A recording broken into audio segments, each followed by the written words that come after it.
Hey everybody, welcome to another episode of Design Recharge. I feel like I should change up that intro a little bit. I've said that for 5 years. So I think maybe it's time to change it up a little bit. But today I'm joined with my friend Mackenzie Hill. Mackenzie is a little taller than me, but her husband's a lot taller than me. Freakishly He's a tall, giant to actually. everybody. He is. He is a little tall. Lots taller than you as well. I don't know how tall you are. How tall are you? You probably didn't expect I'm this question. no, I'm 5'7" and he's 6'7", I Yeah. think. So he's like a foot taller than I am. I feel 6'7", but I'm 5'1". But we've never had anybody on the show that was a project manager. And so that's one of the reasons I'm so excited about having Mackenzie on it. She's a project lead, but I didn't know if you guys knew what that meant. So I put project manager, but it's tips. So think about the things that maybe we're not as good at. If you look over here, there's a whole bunch of non-organization. If you looked at the rest, there's piles on the floor because I'm trying to clean up. And Well, don't look over here either because there's boxes everywhere. Yeah, but that's Patrick's room, right? Yes, that's true. It's not See, mine. we can blame him. This is all mine. So, but there's all kinds of things. Hey, Russ Pate's here. He works with Mackenzie. He does. Anyway, I just kind of want to give an idea. It's not just about organization, but it's also about maybe your space, but also time. And sometimes we get overwhelmed. How do you remember everything? And that's one of the things that she does, but she also does client interactions. She's going to tell us a little bit about. But Mackenzie, give us a little bit of your background and kind of where you got to this place. Yeah, so I really don't have much of a educational background. I've gotten here by trial and error and the grace of God, I'm going to say. So basically I started, well, I guess where I started in creative venues or whatever would be an internship at the church that I went to in Ohio. That's actually where I met my husband too. The tall giant, right? Yes, creative. I was a communications intern there, so social media stuff. And I actually, well, before that, I went to school for 2 years for business marketing management kind of thing, because when you don't know what you want to do, that's what you go into, business. And I went for 2 years and realized that I didn't like it because it was a lot of accounting and microeconomics and all this stuff that numbers and math isn't my strong suit.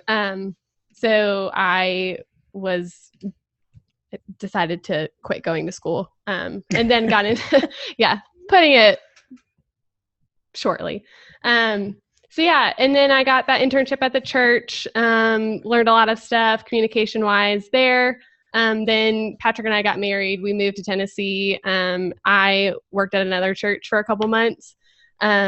And it was doing the same thing and realized that wasn't really my strong suits. Strong suits were interacting with people a lot. I'm a people person. And strange enough, I like being organized and I like organizing people as well. For a couple months, I was a substitute school secretary and I learned like so random. But I learned a lot of organizational things during that time. Well, and I was like, this is my jam. I love this. You also had to deal with a lot of different people, like parents Yes. and teachers and people at different levels. So I think that actually that might be, like, I always feel like as a designer, it was a really good thing for me, especially as a freelancer entrepreneur, that I was a waitress. I think that was like a big, powerful thing for me to do. And I was good at being a waitress. So, I mean, I know some people aren't. They're like, oh, that was terrible. Yeah. And it could be good for, just let me remind everybody, the chat's open. Make sure you have to, in the little blue thing, I think yours is blue, to all panelists and attendees if you want them to see what you're writing. Just so you know. And hey, everybody, tell us where you're from. Okay, back to Mackenzie's story. Perfect. So yeah, being a secretary, I loved it. Like just having a bunch of to-dos and like calling people and all this kinds of stuff. And I was like, this is awesome. It was exhausting, but it was fun. And so fast forward to when we moved to Tennessee, I was a communications intern again for 2 months and decided that writing content and just pushing stuff on social media wasn't fulfilling me or giving me fulfillment. And so my husband was working, is currently working at a company called Whiteboard. We both work there.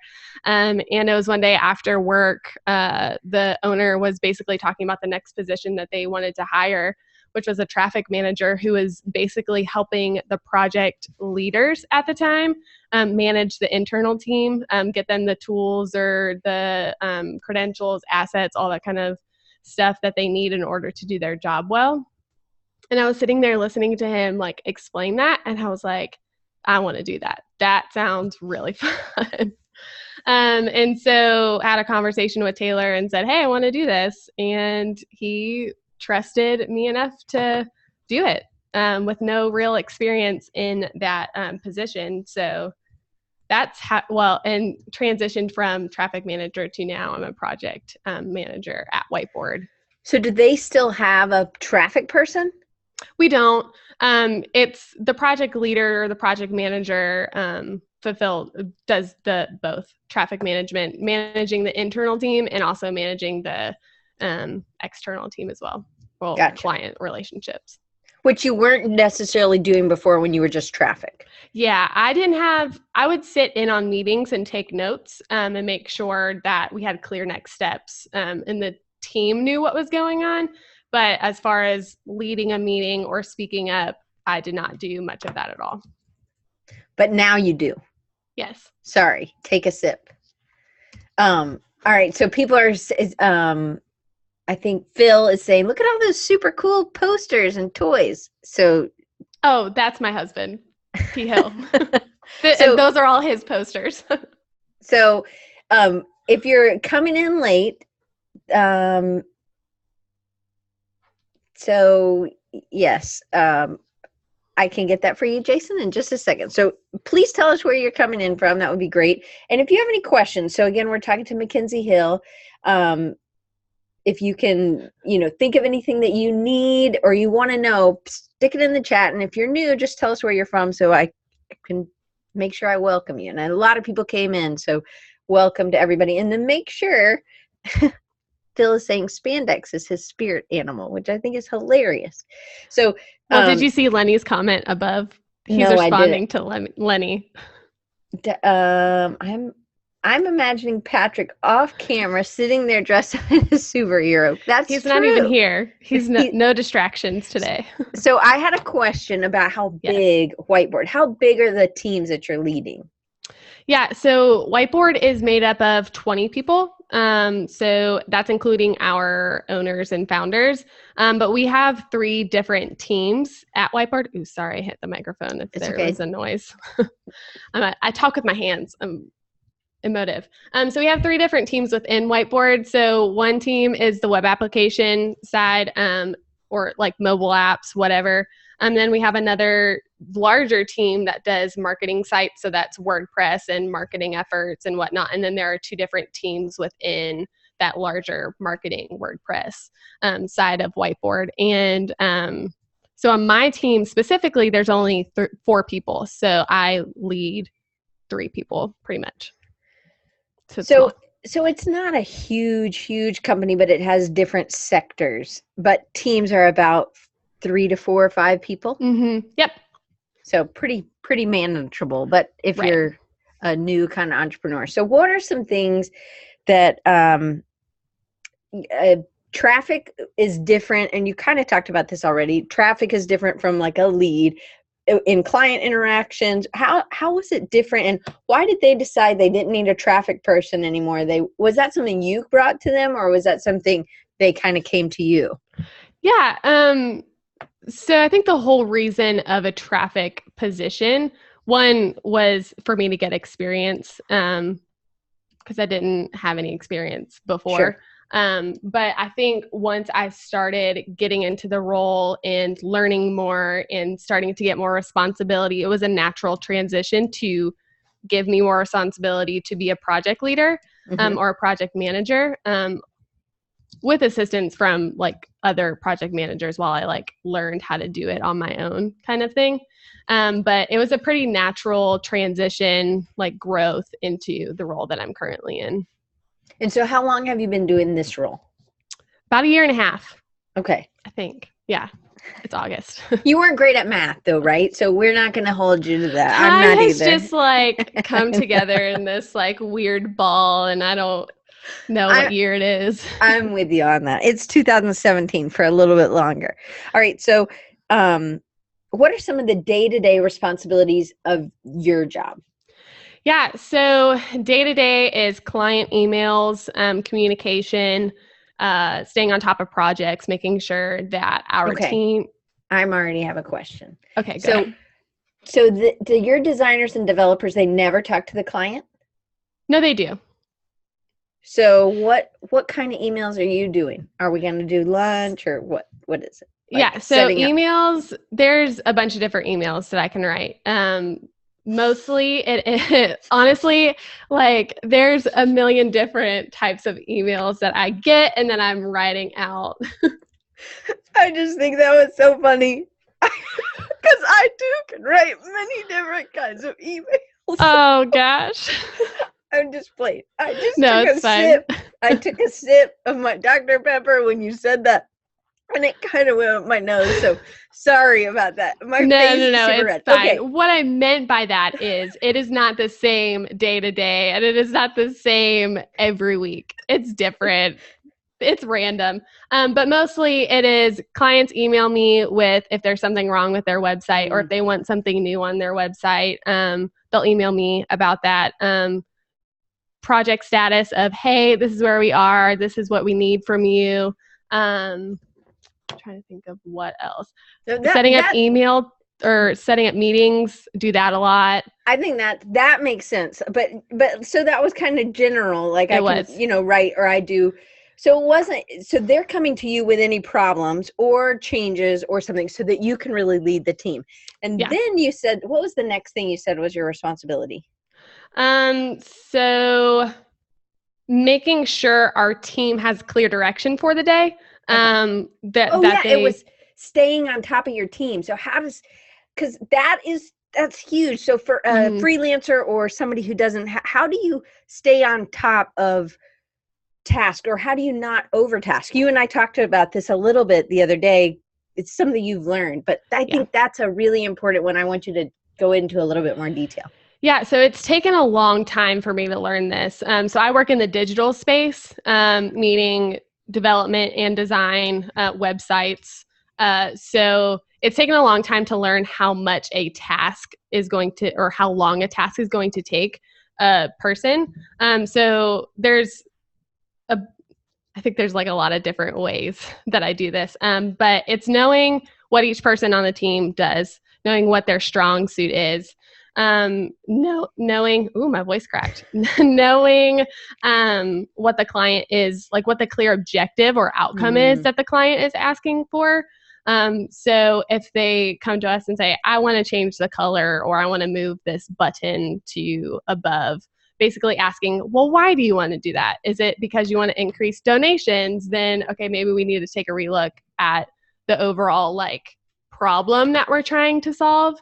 I'm kind of like rabbit trailing down this. So it's not just managing a team, it's managing each client's overall goals and kind of keeping that you're the keeper of the purpose, sort of. Yeah, I don't do all of it, that's for sure. I do, the team does a good job sharing that role. And so I'm not the only one who does it, and I don't want to take the whatever for being the only person doing it. I think the team does a really good job of sharing that responsibility. But yeah, before we do anything, mostly we just want to make sure that we're solving the problem for the client rather than just doing something willy-nilly, that there's purpose behind it.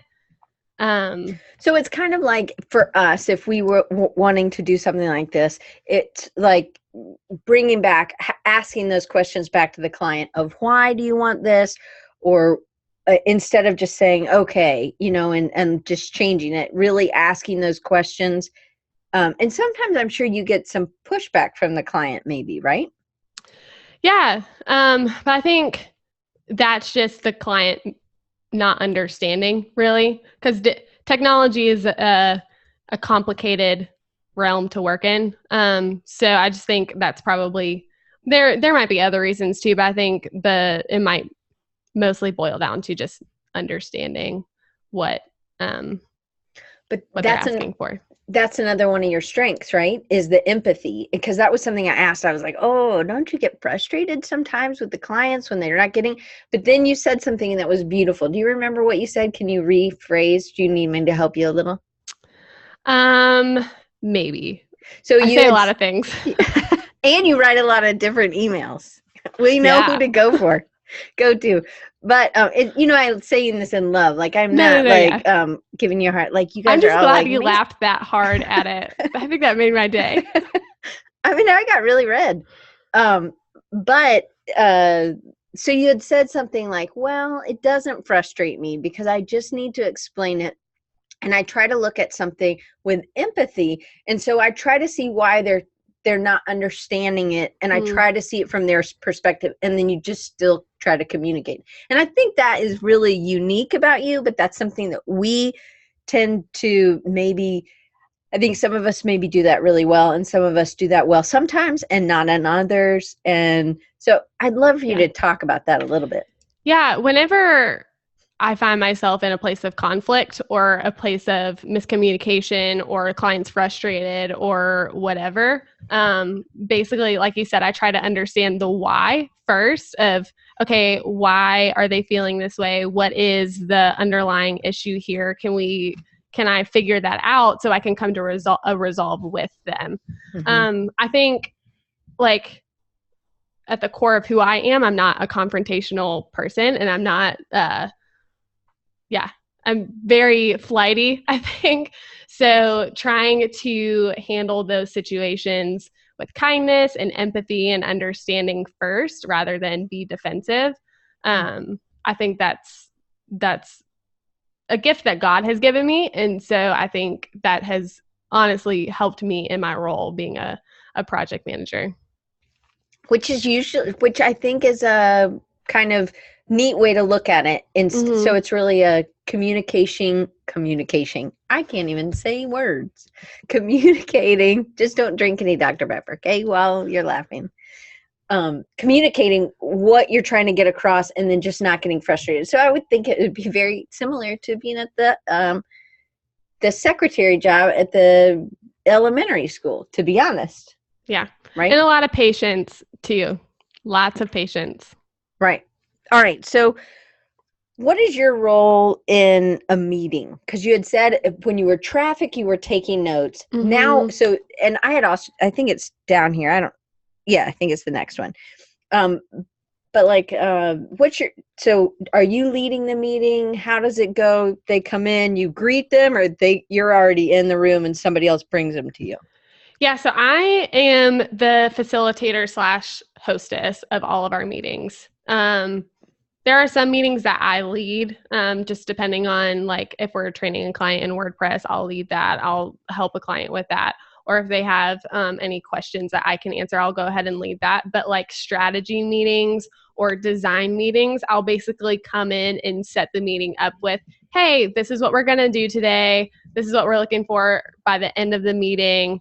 And then let the team kind of lead from there. And then facilitate throughout the meeting on if we rabbit trail down something, kind of like bring the team back around and say, hey, we need to we only have 10 minutes left. We need to keep on track, and maybe let's set up a meeting after this meeting to talk about whatever we're rabbit trailing about at the time. So yeah, it's facilitating and hosting, really. So staying on top of on topic, and when it does go down, just saying, hey, we only have this much time left. And so Phil asked, what time tracking tools do you use and why? Yeah, so Whiteboard, we use Harvest. So I think it's just called Harvest. That's what we call it. We've only used it for about a month. So Harvest is super awesome. You can have multiple team members in Harvest. You can set rates for each team member. You can set rates for each project if they're different for each project. You can set a project budget so you know where you are in the budget while you're working. So we bill hourly. That's how we estimate and bill for our time. So with that, you need to keep track of where you are in the budget. And then you can have multiple projects as well. Like if you have one client with 3 different projects, you can do that. Or if you have one client with one project, you can also do that. So Harvest is super awesome. It's really easy to use. Is it connected to billing? You can invoice through Harvest, and you can also connect it through QuickBooks, I believe. If you do all of your banking through QuickBooks. Mm-hmm. So is it still each designer or developer's role to make sure they're turning it on for each project? Yeah. Yep, it's our team's responsibility to make sure that their time has been tracked for the project that they're working on. Right. Lenny asked another question. I don't know what PM is. So project manager? Oh, maybe. Clearly, I'm not in the know. So Lenny asked a question. He said I ask it when appropriate. But since I already mentioned it, I'm going to go ahead and ask it. Do it to it. I'm a one-man shop, and so project manager apps, etc. are for teams. Do you know, or anyone here in the chat maybe know, some suggestions for tools for project management for solo peeps?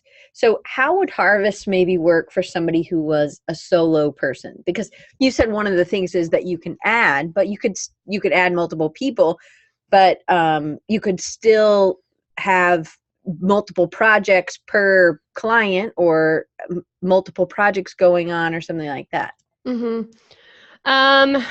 He's having issues with scheduling, he says. Oh, I have another tool for you, Lenny. So Harvest really we use for time tracking and billing.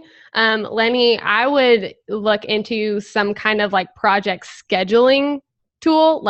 So we use Float. I know there's other things like Resource Guru, or trying to think, there's another one that I've used. But basically what that is you can schedule your time for what project you're working on. So if you're doing a t-shirt for Design Recharge, and that's going to take 3 days in the month of August, then you can schedule 3 days for Design Recharge. And you can, if you know her deadline that she needs it by, you can make sure it's done by then, and whatnot. So I don't know if that makes sense. Krishna says that Harvest has a sister company for time planning. It's called Forecast. So that may be something that you want. But you've used Float, and that's float.com, float.com. Yeah, we tried Forecast, but it didn't fit all of the needs that Whiteboard needed. But if you have, honestly, Lenny, that might be good for you, because I would imagine your projects are going to be set up in Harvest if you do use Harvest. So then you can connect the two and basically plot out on a calendar when you're going to be working on those projects. That's a really good, and I mean, I'm not using anything but a piece of paper. Yeah. So I think this does it give you, hey, you're done with your time? That's what I need. Those annoying things that pop up, and it's like, it's time to do whatever. I need somebody to be like, hey, you've worked on this project for 3 hours. It's time to move on. Does anything do that? I don't know, actually. Are you asking if there's a tool to keep you moving on different projects, or is there a tool So if I've scheduled out 3 hours or 4 hours, so say I schedule out the morning for something, I would love to be you have 30 minutes to finish the project, or you have 30 minutes to finish the tasks that you wanted to complete today. Really, I just use the Google Calendar to be, and that's the only messages, but I don't know if there's something else that would be better. Well, I was just going to say, you can utilize Google Calendar to just block off chunks in your schedule for what project you're working on, and then you'll get notifications. I don't think any of the tools that we've used in the past give you notifications like you're thinking about. At least I haven't used those because I'm not really a producer. Maybe someone here has used something like that, but or maybe somebody like me just needs somebody over your shoulder being like, it's time to move on. Yeah, I would think. Okay, so have you finished what your role? You did kind of. You said you're a host and a facilitator. So Mhm. then the next question was, what are your superpowers that make you specially fitted for being a project lead?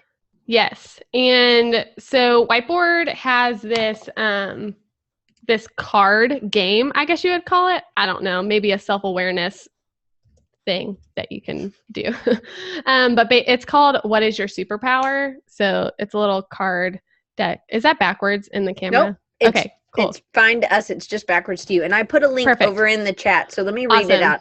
It's HTTPS. So it's a secure. So I believe you can buy stuff there. It's superpowers.sypartners.com. Yeah, and so what it is a deck of cards you can see here. I don't think the colors mean anything, but each card is two-sided. So one side is like a descripting word, so energy, and then the other side basically lays out kind of what this means for you. So if you read that one I can out. Just read the card. Yeah. So this team lacks oomph. They're each a little drained. They need a little burst of force to get things humming again. They need injection of enthusiasm, vibrancy, playfulness, which is why they need you. So when you're playing this game, you have two cards in your hand and you don't look at the back of the card. You only look at the white or the like descriptive part first, and you read both of the descriptions. And then which is why they need you. And if you resonate with one more than the other, then you keep that in your hand and you keep drawing from the list and reading. And if you read another card and it resonates with you more, then you would put this one to the side, to like the different side rather than just like the discard pile. And at the end, you're going to come out with one main card that you resonate with most, or a trait, your superpower. And then like 1 to 2 supporting superpowers that you have. So yours was what? So my main one is grit. And let me actually read the card for you. That's one of my favorite words. It feels like really cool to have that as a trait. Is. Like, okay, so this is the team is in the midst of a big push, and they're not done yet. The work is getting closer, but it requires more effort, more attention, more elbow grease. They need to keep pushing. They need perseverance, which is why they need you. So you would be that encourager, that pusher. Mm-hmm. So that Phil says shrimp grit is his favorite. I'm not sure if that's the same kind of grit we're talking about, but I'm glad to know that, Phil. What do you have? Is that a natural thing for you to be encouraging, or are you more like, hey, get it done? I think it's both. I think I am naturally, so taking personality tests, my personality is naturally like an encourager or a helper. But I think at the end of the day, I have the mind of you come to work to get work done. So you also need to get your work done. So I think that's the grittiness of my personality. But I also have 4 supporting superpowers. So grit. So these were cards. These were cards that you put to the side. They were like, ooh, I really resonated here, but not as much as I did with grit. So you have that main. And this is a question I asked her earlier because we already talked about this because I love the superpower thing. I asked her, I was like, is this a game you play with other people? And she's like, no, you would do it alone. Mm-hmm. So go ahead. So my supporting ones are motivation, empathy, energy, and recalibration. Oh, those are cool. So, those are good ones. Yeah. Do you want me to read the cards or no? That might be okay. So think about people that you work with, either your boss or your team. Mm-hmm. Were those things that they needed, that they lacked, or were those things that were mimicked? I think that's actually a really good question. I think some of them were needed, probably the grit more than motivation or, wow, I can't even remember my other ones at this moment. Recalculation or something? Recalibration, motivation, energy. And then the other one is empathy. Empathy comes straight from our owners. They are very... So that's mimicked. That's a mimicked that's a mimicked trait. one. Yep. And then I think motivation, energy, and recalibration, I think that is just something that I've always had, I guess. I don't know, I just think it's part of my personality, part of who I am. It would be cool to know what the other people on your team's strengths and see where they, where you are mimicked or where you are really the lone wolf in your thing. That's actually a really good idea. We're going to do that. Sweet. Who is on your team? Anybody I know? Is Patrick on your team? Patrick is not on my team. Cody, do you know Cody Dahl? I don't think so. I think Cody's here watching. I see him as Cody. Yeah, there he is. As an attendee. Me, I am. Cody is my team leader actually. So then, but the other people I know from Whiteboard are not on your team. Because I was going to say, Cody, have you done this? We do work. It's like certain kind of projects work together and then but there's teams. So I do work with Russ frequently, often, I guess. And then Patrick and I work. Right. So I wonder what Patrick's are, because that's you work together, but you also are in love with each other. So, it's your other half. But I would love to know what Cody's were or what his main one was, if you remember, Cody. Cody, if you remember, you should totally drop it in here. Patrick, you too. I don't know if Patrick's taking And Lenny says he's on your team in life, and he's a Mackenzie super fan. All right, so we had another couple of questions. So Gabriel, which I always call you Gabe, so I hope that's not wrong. Any suggestions on automating forms for inquiries to creating projects and tasks in something like Asana or whatever else you suggest? Yeah, so Asana is something that I'm not a real big fan of. So what is Asana for those of us who have no idea what Asana is? And I haven't really dealt with Asana much, but it's you can keep documents there. You can keep task of projects, tasks within a project, things of that nature. And what was the original question again? Oh, that's okay. I'll read. Any suggestions for automating forms or inquiries like projects and tasks into something like Asana or whatever else you suggest? And just so you know, Mark, he says, Gabe, I can help you out with that. I think we haven't got, this is Gabe's question. So anyway, back to you, Mackenzie. Yeah. I, in short, don't have a good answer for that, honestly. I don't deal with a lot of new leads or new projects, and ours tend to be on a larger scale than maybe a freelance designer or something like that. But I would suggest Trello is a great tool if you haven't used it at all, or if you've never played with it. We use Trello a lot at Whiteboard. What is Trello? Trello is a project management board. So you can use Trello for specific projects. You can use them for if you have 5 different projects, but they're kind of like small tasks or small projects that don't need like a larger project board, then you can keep track of those in Trello. So can I share your screen? Yeah, hit share screen and then choose the one you want. And Trello, just so everybody knows, is TRELLO.com if you're listening in on iTunes. So this is just to give you, I'm a visual person, so just to give you guys an idea of how I use Trello, this directly is translated to how the team uses Trello for projects as well. So basically we take kind of like an agile methodology or like Kanban or Scrum or something like that, where you have a backlog of items, which is just a bunch of things to do that haven't necessarily been planned for yet, but the planned are tasks or items that you are planning to complete in whatever time period you say that you're going to complete those.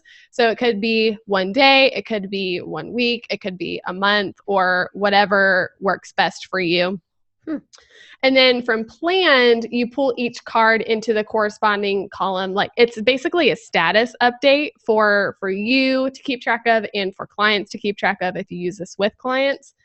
So you move plan from plan to then in progress, meaning that you are currently working on this task.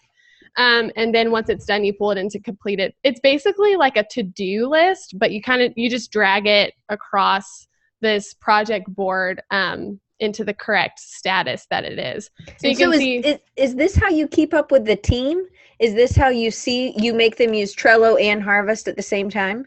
Yeah. So every project that we have has thousands is really dramatic, but a lot of different tasks that need, or deliverables that need to be delivered to a client. And a deliverable might even have 5 different like individual tasks that make up that deliverable. So we do use this for all of our projects, just so that we don't miss anything and that we're clear on what we're actually working on and everybody has a clear idea of what they're working on. So we are in Trello every day, every week, keeping track of what we're working on. So can a member of your team move it over to completed? Oh yeah, anyone can move it to completed. But if I was sharing this board with someone, I would be able to add a member to a card or assign a member, which means that they are responsible for completing that card. You can also add labels. So like if it's urgent, you can add a label. If it's design or if it's development, you can add that label. Basically whatever you want to utilize these labels for, you can do so. So if I'm working on this email to Patrick, I will pull this in planned. I sent it and then I move it into completed. So I was trying to look through my email to find what my client or one of my clients uses, and Lord knows I can't find it, of course. But it was called something else. And so, but Gabe asked, any particular reason you're using Trello over Asana? I only asked because Asana can do boards like Trello. He put troll, though. I know, but I knew what he meant. I know. I just wanted to point that out because I laughed at that internally. Honestly, it's just what I've used, and it's what our team has adopted. I know we have a couple clients who use Asana, and they've invited me to it. I have not taken the time personally to look into Asana. But for what our team needs and for what I need, like personally, I find Trello is just super simple to use. Right. Okay, so there was another couple questions. So all right, so Zach had a question. I co-host a podcast. Now, this is sort of like time scheduling or scheduling things with clients, maybe, because he has a podcast and he was working on setting up systems that would help schedule guests. Is there a tool that would allow us to set up blocks of time that he and his partner are available and that guests can pick which one for them? To be honest, I know for us at the university, we use something free called Doodle Poll, and you just put in a bunch of times and then you send them a link and then Phil said Calendly. Yep. Calendly. Do you have to pay for that? I don't know. Patrick, do you pay for that? Yes, you do. Okay, so Doodle free, Doodle, and it's amazing, but it would be harder to schedule out the same time slots, anyway. But so it's really good for a larger group. So if you're trying to get 18 people together, you put a bunch of different days on and times, and then the most often ones are done. So, and it's free. I just like free a lot. So yeah. So Patrick also does a podcast, and I know all of his guests, well, he does it with 2 of his friends, and they use Calendly. Jason Frostholm also does a podcast, and it looks like he uses Calendly too. So if you want to pay, I would say that's a good option. If you don't want to pay, I would say Doodle. But we just use Google Calendar. Yeah. Okay. All right. Anyway, so those are good. Hopefully that helps. All right. So then Mark asked, and Mark, great I'm excited to see you here. Sorry if I missed this. We were driving through he's in an amazing place. If you're seeing any of Mark's posts, Yes. Mark, if you can, put your Instagram handle, because it was like these amazing scenic views and stuff. He's the Azor, I don't know how to say that word. He says, but I'm curious about Mackenzie's workflow. Trello, Harvest, and Float. What's the flow? Do you know what he's asking? I think so. So how do we get a project, and then how do we know when to put it into Float, when to put it into Harvest, when to put it into Trello? So basically our flow is we schedule the time out first. So, and it'll flex depending on, what the project is, what the task is, or whatnot. But for larger projects, we'll schedule the project out first. And basically how we do that is we take a look at their budget and then calculate how many days or how many hours that's going to be in correlation to what their rate is. And that's some math that you have to do. But then you know how many days you can schedule for a given project.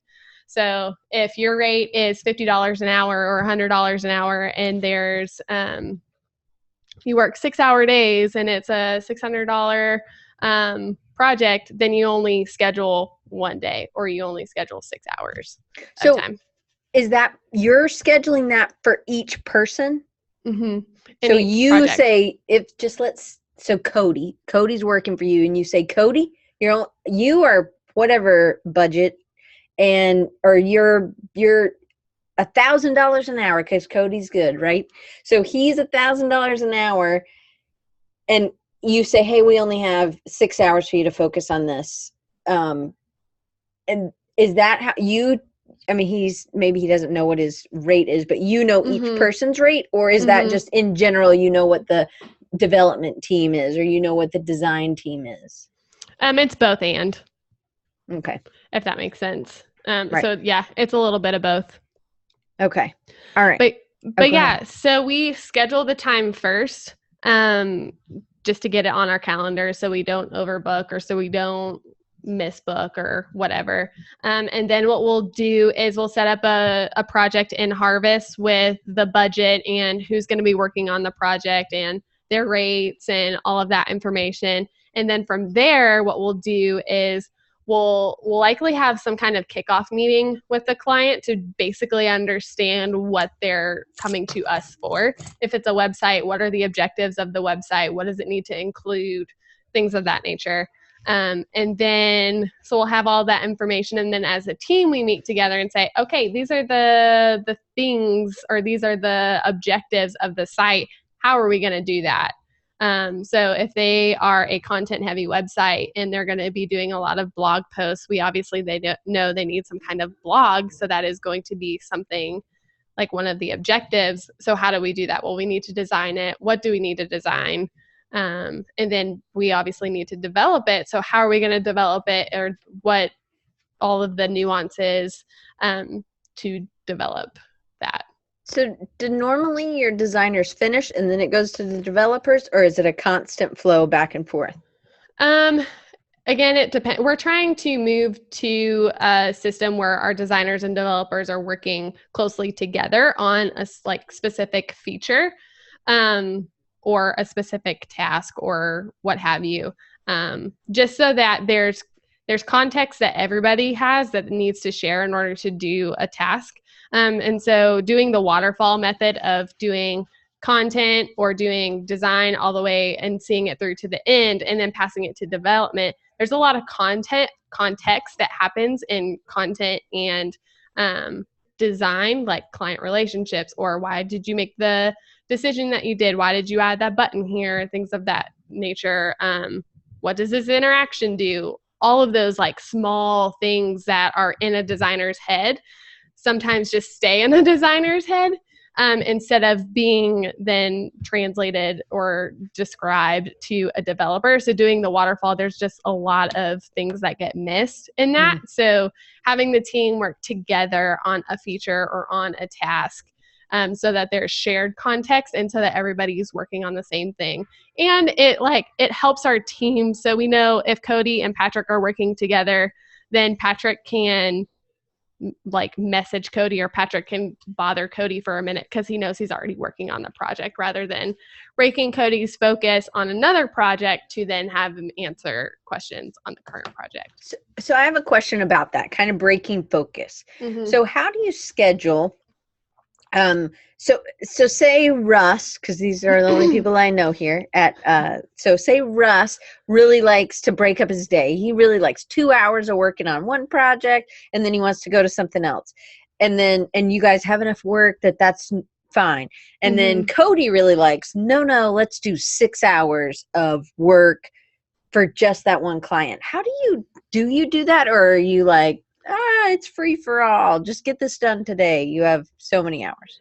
Yeah. I think how we do that is we come into the week and we set priorities for the team.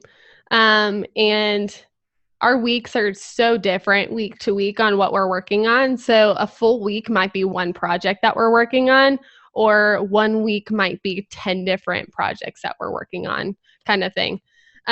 So it's situational based on the week, but basically it's just setting priorities for our team of, hey, first we need to work on X project, then X, Y, and Z. We need to work on those following in order.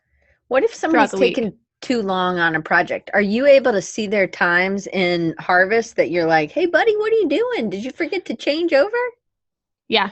There's been a lot of times where people leave their time tracking overnight, and I'm like, I don't think that's right.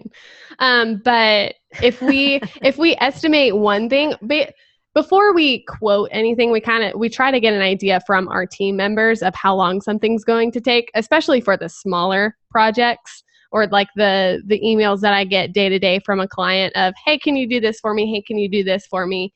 We try to take that back to the team and say, how long is this going to take to complete this, so we know how much time to schedule for them. Oh, and Phil says Harvest will alert you to idle time so you can remove it if you accidentally leave it on. I have another question that kind of goes with that. So say you're taking longer than you thought, only because the client keeps telling you, hey, can you do this too? Can you do this too? When, because this happens all the time. It's called creep. Scope creep. Yep. Scope, sort of like client creep too, though, a little bit. Yeah. It could be called either. Let's call it scope creep. It's a little bit nicer. Yeah. So this happens all the time. When do you go back? At what email do you say, this wasn't in the original, we'll have to give you an additional price for this? Yeah. Again, it depends on what you originally agreed to. So, yeah, let me think about this. Say you're this is something that's happened to me. So say you're building a website and you've agreed to make some things, some templates, and populate 10 pages, say. Yeah. And then they're going to do the rest because you're doing training with them, and they're going to build out the rest. And then they decide that they need more different templates, but they're not really wanting to pay anything else. So, or they don't, when you come back, I mean, at what stage, or do you just say, hey, that's not really in part of the contract? Yeah. So you have to be aware of what the overall budget is, and you have to be aware of what you're providing them in that budget. And there has to be clear expectations on both ends that this is what we're delivering at the end, and then this is what you're paying for it.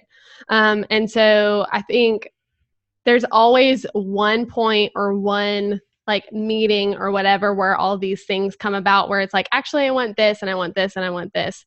So I think in that meeting, you have to be aware of where you are in the budget and what you've already completed, and then the courage to say, I don't know if I'm actually answering your question, but the courage to say, hey, I've already spent all this time doing this extra stuff is more work for me, more hours for me, and it wasn't what was already agreed upon. So that's going to be more budget that is needed from you.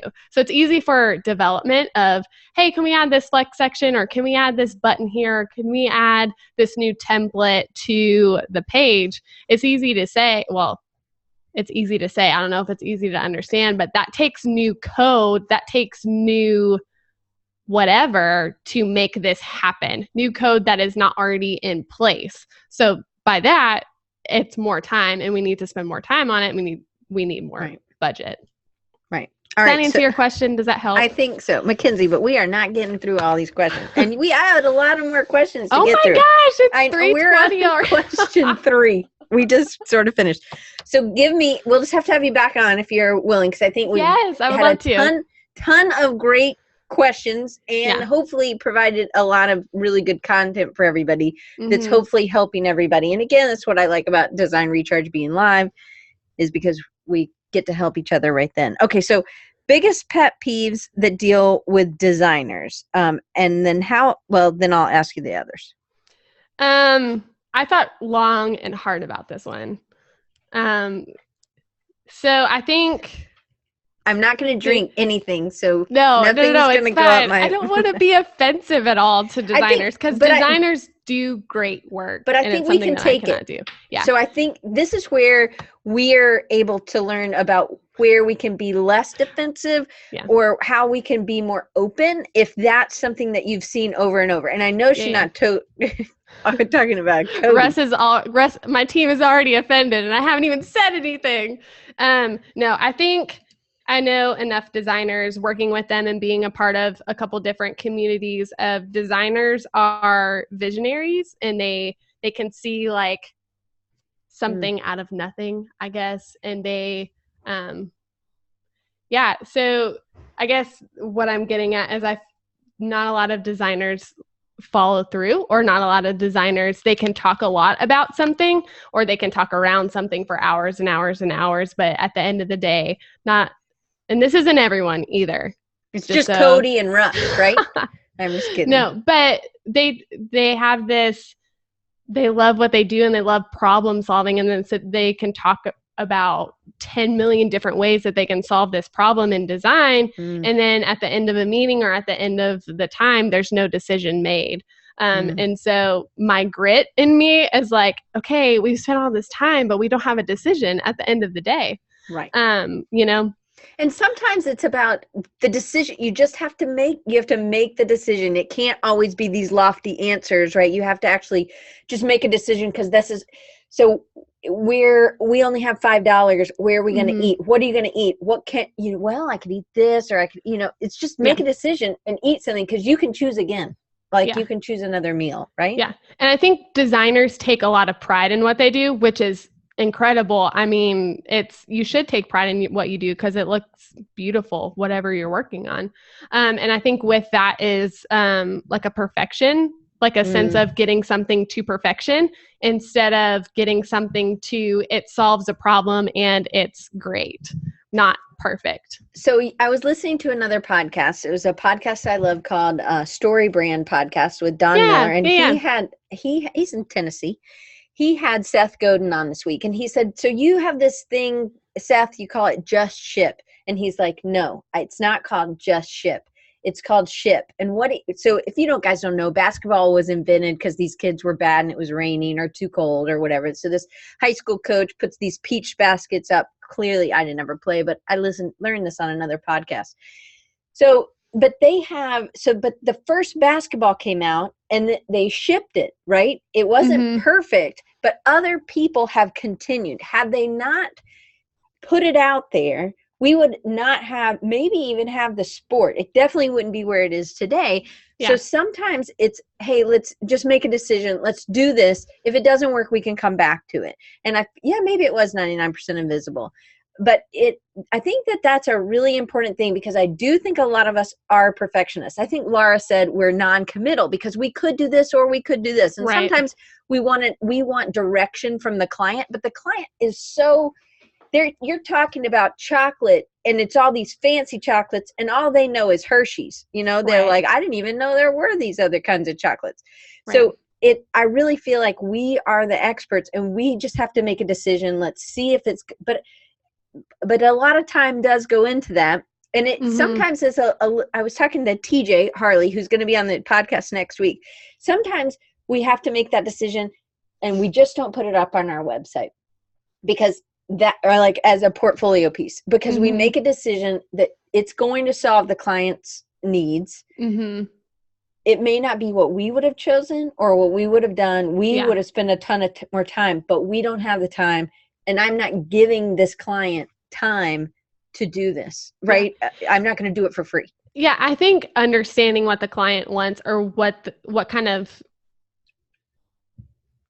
maybe personality a client has. So if they are super like laser focused on design and they want it like perfect, or they care deeply about it looking good, then obviously you want to put time into making it look good. But sometimes a client just wants an ugly whatever because it's what they want, or right. You just don't have to put that on your resume that you did it. Exactly. You know?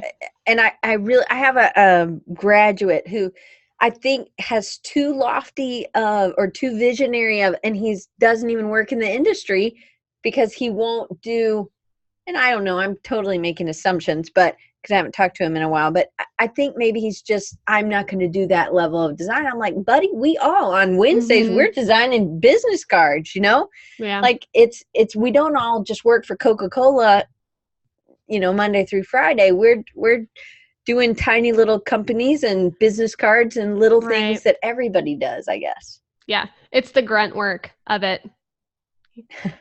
Right. I'm just reading. So a couple people, Joe gave a great article from 99u.com. Why can't I finish? And then Zach said, y'all are tapping into the zeitgeist. Zeitgeist. It's Amazon.com. Finish, stop making perfect enemy. Finish, stop making. Maybe it has some more other words in there. I'm not sure. But to boil it all down is just my personality is to see the need and just get it done. However you get it done, you need to get it done and not talk about it or not just storyboard 5,000 different ways. Just decide and do it. Right. And I think my team knows I'm that way too. But that's probably a good thing because if you have a lot of visionaries, you do need a decision maker, right? Yeah. My dad's real big on decision making. So I think this is something we got to cover before we finish. Yeah. Organization, because we talked about in the very beginning, we're not supposed to look at Patrick's boxes back behind there. But how important is being organized? And do you see that as a problem for many designers? Or just Russ and Cody? I'm just kidding. Well, I think it's a problem with creatives in general, right? Creatives are the free-spirited or the I just don't think they go to the process. They just go to, I'm going to get this done and I'm going to think about a bunch of different ways, or I'm going to, however, free-spirited is the best word that I can come up with at the moment. But I think it's important to at least have someone who is organized that you can refer to or get tips or tricks from someone who is organized. Because if you don't have things written down, if you don't have clear direction for something, there's potential to miss the mark or to not get something done in time or to not even do something because you forgot about it, right? What have you. So I think organization is a big part of any job, I guess, especially for creatives. Do you think you have a good memory? Depends. Sometimes. Like at work, do you think that you keep up with a lot of it just in your head? I do. I mean, you have these other tools that help you, that these are constant reminders, which I think but I do think having a good memory has been a benefit to me. Mm-hmm. I think. Yeah, no, I think I remember a lot of small details, paying attention to the small details of just day in and day out. Well, you and I had talked about, and we'll have to cover this in the next one, client interaction, a little bit more about client interaction, because you said, I read people. And I said, well, do you do certain things that are everybody? And you're like, no, it's really, I read what's going on and I kind of see what's happening with each client. And those are things I think are really interesting. And that may not be that may be a natural God-given talent for you, but it may not be a natural God-given talent for everybody. But I do think it's something that you can learn. So I sent one of my friends who said he didn't have a good memory, the memory game. Like, I remember that as a kid, it was like 60 tiles. Yes. And that was my jam. I love that. Me too. We'll have to play that next Creative South. You're on. Yeah, we'll be on the floor. I'll make sure I bring mine, because mine's like the original with the great images. Now they kind of have sucky images, fancy. to be honest. It's old. It's like, what, 40 years old, 45 maybe? Anyway. Maybe my sister has it, because I'm clearly not 45 yet. But I loved that, and I do think that helped me with memory. And so, and it's visual, and so I think if you have kids or you don't have kids, pull out the memory thing and just start playing it, so that you're. I think word finds have helped me. I don't really like crossword puzzles. That takes a little bit different kind of effort. But word finds are. So I'm really good at finding double spaces after a period, or words that are misspelled in something. And I think it's because I spent a good bit of time playing word finds. So there are things I think you can exercise, right, to make that better. Anyway, thank you, Gabe, for coming. And thanks, everybody. Yes. And thank you, Mackenzie. So I want to make sure you guys know how to connect with Mackenzie. And it's on Twitter or Instagram. Which one are you most on? Instagram. All definitely. Right. And I can put my personal email in here too, if anybody wants to email me any questions. That would be great. Can I read it out loud or no? Yeah, it's long, but so it's totally. Mackenzie, Mackenzie, right? Are you doing your whiteboard one? Oh, you just muted yourself. Did you mute yourself? Oh, I boogers. did. Oh, okay. I don't know how I did that. I'm sorry. It was those hand motions. So let me just read out Instagram. So, it's the @ symbol, and then OHMACKENZIEE, and then Twitter is the same thing except OH_ Mackenzie, and so she's at MACKENZIEE. Bye, Mark and Gabe. Yep. Yeah, you can throw my email in there as well if you guys have any questions. The one at Whiteboard? Yeah, that's fine. Okay. And that was Mackenzie@whiteboard.is, right? Yep. I did that from memory, because I played that game a lot. Good job. A kid. All right. And you're also on Slack with Master One Podcast. We didn't even get to working with your significant other. We really will just have to reschedule you on. That went so fast. You did great. So, and we're still recording. So I just want to make sure that we have everything. So I want to share one thing with you guys. So, I have a friend at Design Cuts who sent this, and I shared it on a good many places this morning. So if you follow me on Facebook or Slack or something, because you guys use Slack, I always call it makers, but it's really masters of one podcast. I don't know why I want to call it makers, but whatever. That's funny. So it's $29 for over 450. It's actually 470 fonts, and Futura and the full family is in that. And it's design-cuts.com/product/the-influential-font-lovers-library. And then there's a reference number, which of course I didn't get. Oh, boogers. I think it's like 83 something. Anyway, so that way he knows it came from somewhere like me. Anyway, if you want to, it'll be in the show notes for sure, because I definitely can't find it right now. But it's in the show notes underneath. Just Futura for $29. It's reference 388. Fabio, you are the best. So sugar boogers. I should use that one. That one is good, Russ.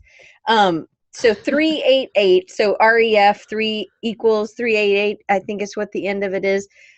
Click on that.